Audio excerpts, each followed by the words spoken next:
Oi, gente! Hoje nós vamos resolver uma questão de fundamentos de análise. O grupo é composto pela Débora, pelo João Vitor e por mim, Laura. Bom, então vamos à questão. Prove que a função f de x igual a x para x racional e f de x igual a menos x para x irracional só é contínua em x igual a zero, mas módulo de f de x é contínua para todo x. Bom, vamos focar aqui na primeira parte da pergunta. E para isso a gente vai escrever a função f de x como uma função por partes para a gente conseguir ver melhor como que ela está se comportando. Aí ela fica da seguinte forma. F de x vai ser igual a x se o x pertence ao conjunto dos números racionais, e f de x vai ser igual a menos x se x pertence ao conjunto dos números irracionais. Então, vamos tentar ver onde essa função é contínua ou não. Para isso, a gente vai considerar a definição de uma função não contínua, que é a seguinte. Existe epsilon maior que zero, tal que para todo delta maior que zero, existe x pertencente ao domínio f, interseção com a vizinhança perfurada delta de A, com f de x não pertencente à vizinhança epsilon de L. Ou seja, a gente vai pegar um x arbitrariamente próximo de A e vai perceber que o f de x não vai pertencer à vizinhança epsilon de L. E quando isso acontece, a gente diz que o limite de f de x, quando x tende a A, é diferente de L, ou seja, o limite não existe. Para essa prova, nós vamos considerar três casos. O primeiro, quando A pertence ao conjunto dos racionais sem o zero. O segundo, quando A não pertence ao conjunto dos racionais. E o terceiro, quando A é igual a zero. Vamos então ao primeiro caso, onde A pertence ao conjunto dos racionais. Dentro desse caso, nós vamos dividir ainda em dois casos. Um quando A é maior que zero e o outro quando A é menor que zero.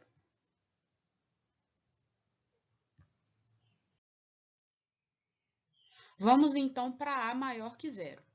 Se a gente tomar epsilon igual a módulo de a gente pode considerar a vizinhança epsilon de f de A como um intervalo que vai de f de A menos epsilon até f de A mais epsilon.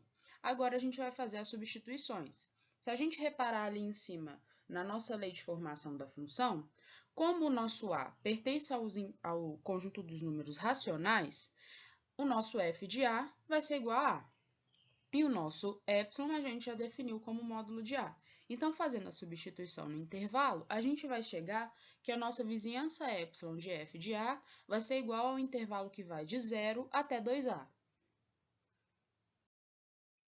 Vamos guardar essa informação, que a vizinhança epsilon de f de A é o intervalo que vai de 0 até 2A.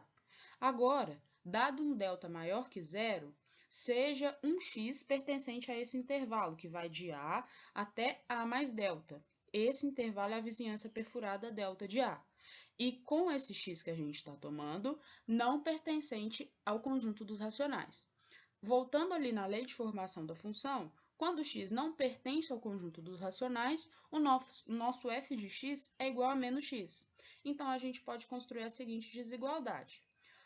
Como o x pertence ao intervalo que vai de A até A mais delta, ele necessariamente é maior que A. E, por sua vez, o A, nesse caso que nós estamos analisando, é maior que zero. Então, daí a gente consegue chegar que o x é maior que zero, então o menos x é menor que zero. Como a gente já havia observado ali em cima, o nosso menos x é o nosso f de x. Então, a gente consegue chegar que o f de x é menor que zero. Como o nosso f de x é menor que zero, ele não vai pertencer ao intervalo que vai de 0 até 2a, ou seja, ele não pertence à vizinhança epsilon de f de a. Como a gente pegou um x pertencente ao domínio de f, interseção à vizinhança perfurada delta de a gente concluiu que f de x não pertence à vizinhança epsilon de f de a. Assim, pela definição que a gente tomou lá atrás, a função não é contínua quando a é maior que zero. Vamos agora à situação em que o A é menor que zero. Ela é análoga à anterior. Primeiro, a gente vai pegar um epsilon, que é igual ao módulo de A, e vamos considerar a vizinhança epsilon de f de A, que vai ser igual ao intervalo que vai de f de A menos epsilon até f de A mais epsilon. E vamos agora fazer as substituições. Como o nosso A continua pertencendo ao conjunto dos racionais, o f de A vai ser igual a A. E como o A agora é negativo, A menos o seu módulo vai ser igual a menos 2A. E A mais o seu módulo vai ser igual a zero. Ou seja, a vizinhança epsilon de f de A vai ser o intervalo que vai de menos 2A até zero. Agora, dado um delta maior que zero, a gente vai pegar um x que pertence ao intervalo que vai de A menos delta até A. Essa também é uma vizinhança perfurada delta de A. E mais uma vez, esse x que a gente está tomando não pertence ao conjunto dos racionais. Como o x não pertence ao conjunto dos racionais, a nossa f de x vai ser igual a menos x. Nesse caso, como o nosso x pertence a esse intervalo que vai de A menos delta até A, necessariamente o nosso x vai ser menor que A, que por sua vez é menor que zero, nesse caso que a gente está estudando. E assim a gente chega que o x é menor que zero. Então, o menos x é maior que zero. Como o nosso menos x é o f de x, a gente consegue chegar que o f de x é maior que zero. Então, como o nosso f de x é maior que zero, ele não vai pertencer ao intervalo que vai de menos 2a até zero, ou seja, mais uma vez, ele não pertence à vizinhança epsilon de f de a. Como a gente tomou um x pertencente ao domínio de f interseção com a vizinhança perfurada delta de a gente concluiu que o f de x não pertence à vizinhança epsilon de f de a. E mais uma vez, pelaquela definição do início, a função não é contínua quando a é menor que zero. Assim, das análises que fizemos para A maior que zero e A menor que zero, a gente chega que a função não é contínua quando A pertence ao conjunto dos racionais sem o zero. Fala pessoal, meu nome é João Vitor e eu vou continuar aqui com vocês a demonstração. Bom, nesse segundo caso, a gente vai ter o seguinte. A gente vai tomar um A, ele não pertence ao conjunto dos racionais. E da mesma forma que a gente fez no caso anterior, a gente vai dividir em duas partes. Primeiro quando A for maior que zero e depois quando A for menor que zero. Verificando então o que acontece quando A é maior que zero, teremos o seguinte. Se o epsilon é igual ao módulo de A, vamos fazer o seguinte, vamos calcular a vizinhança epsilon do f de A. Essa vizinhança epsilon do f de A ela pode ser expressa na forma de um intervalo aberto, que vai de f de A menos epsilon até f de A mais epsilon. Ok? Bom, como o A é um número irracional, ele não pertence aos números racionais, a gente sabe que o f de A é igual a menos A. Como a gente também conhece o epsilon, a gente pode fazer as devidas substituições. Logo, o intervalo, que vai ser a vizinhança epsilon do f de A, ele vai ter a primeira coordenada, menos A menos o módulo de A, e a segunda coordenada, menos A mais o módulo de A. Na primeira coordenada, a gente tem que menos A menos o módulo de A, ele vai ser menos 2A. Na segunda coordenada, menos A mais o módulo de A, como A é positivo, será zero. Ou seja, a vizinhança epsilon do f de A vai ser um intervalo aberto que vai de menos 2A até zero. Bom, então, dado um delta maior que zero, a gente vai tomar um x pertencente ao intervalo a mais delta, com x pertencente aos racionais. Como o x pertence aos racionais, a gente sabe, pela nossa lei de formação, que o f de x é igual ao próprio x. Então, o que a gente pode concluir aqui também? A gente sabe, nesse caso, que o a é maior que zero. E o x ele é maior que a. Por que a gente sabe isso? A gente sabe isso porque a gente está pegando um x pertencente ao intervalo a mais delta. Então, o x nesse caso, como é maior que zero e o delta é maior que zero, o x necessariamente vai ser um número maior que a. Então, a gente conclui a partir dessas desigualdades, na terceira linha, que o x é maior que zero. Só que se o x é igual a f de x, a gente pode concluir também que o f de x é maior que zero. Então, a gente percebe que o f de x ele não vai pertencer ao intervalo menos 2a até zero, porque nesse intervalo só tem números negativos. Como f de x é maior que zero, ele não pertence. Ainda mais, a gente pode falar que o f de x não pertence à vizinhança epsilon do f de a. Logo, dado que pegamos um valor de x pertencente ao domínio de f, interseção com a vizinhança perfurada delta de a, concluímos que o f de x não pertence à vizinhança epsilon do f de a.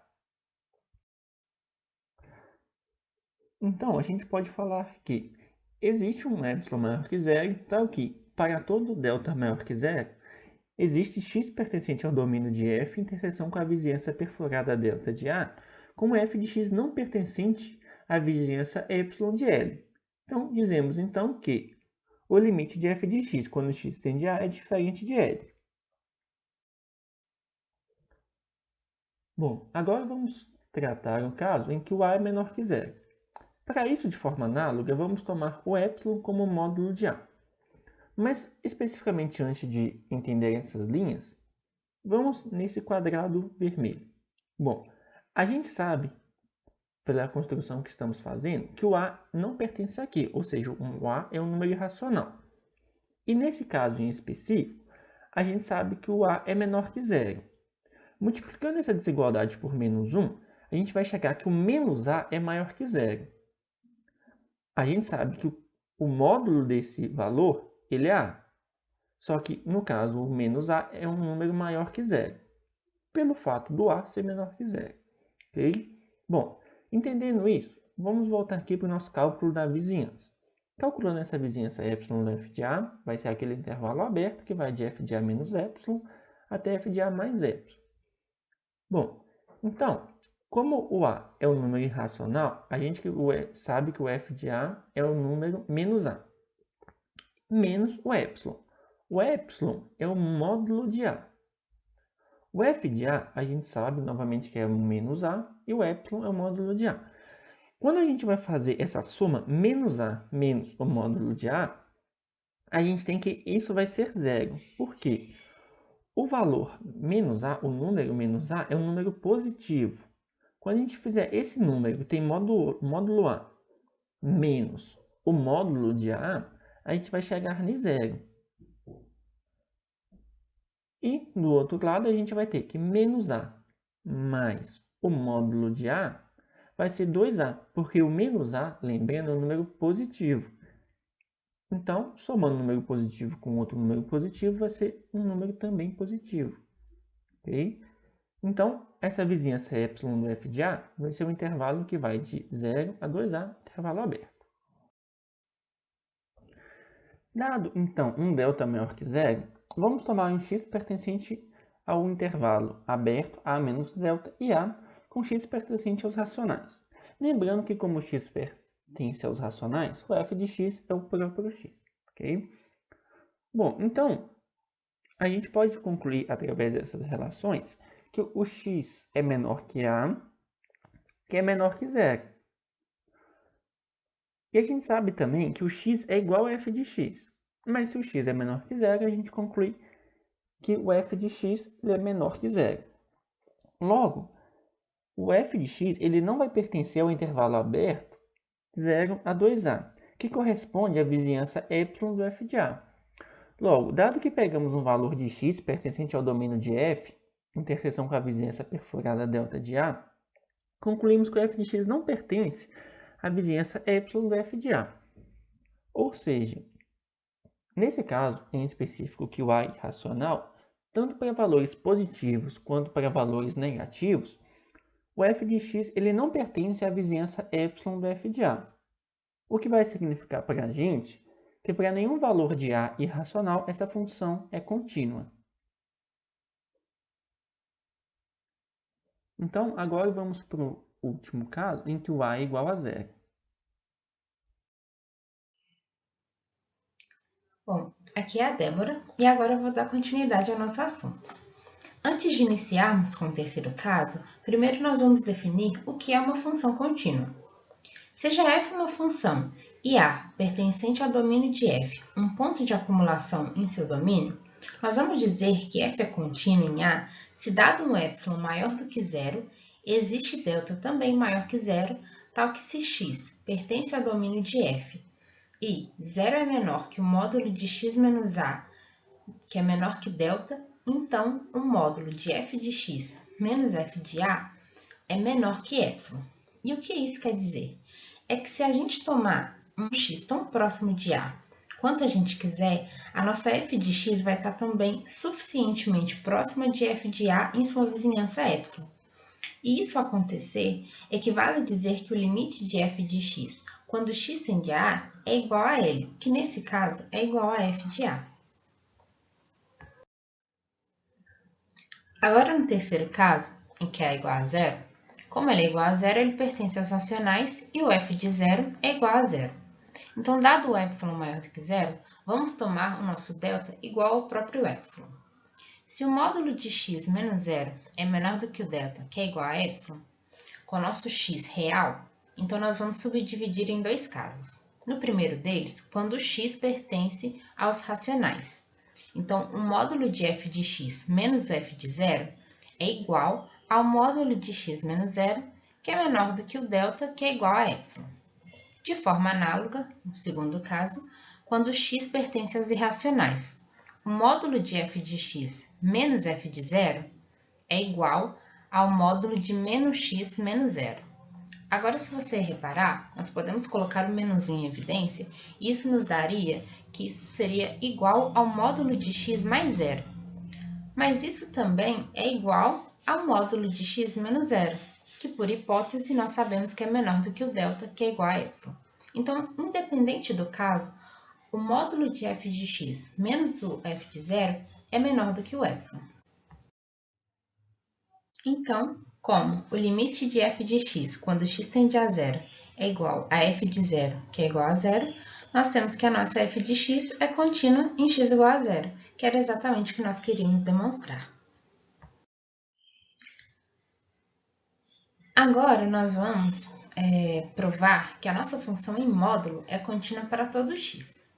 Inicialmente, nós tínhamos a definição da nossa função por partes como f de x é igual a x quando x é racional e menos x quando ele é irracional.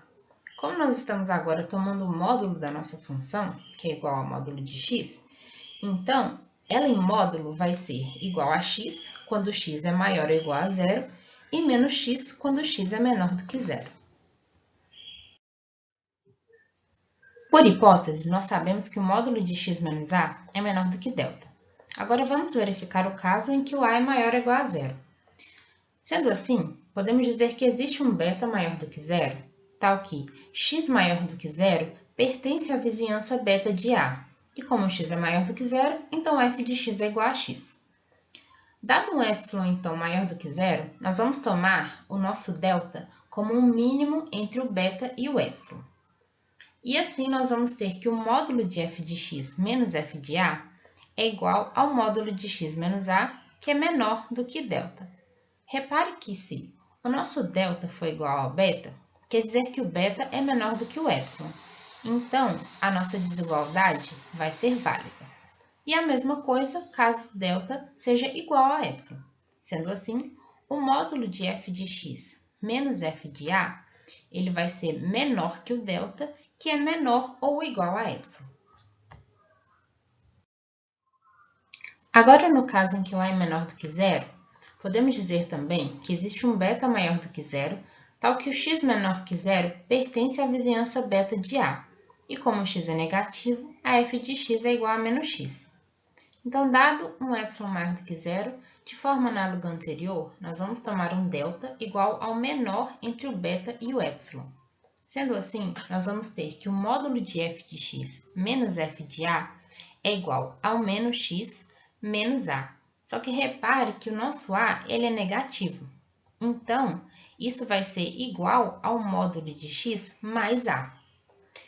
Agora, nós podemos colocar o menos 1 em evidência e nós vamos ver que isso é igual ao módulo de x menos a, que por hipótese é menor do que o delta.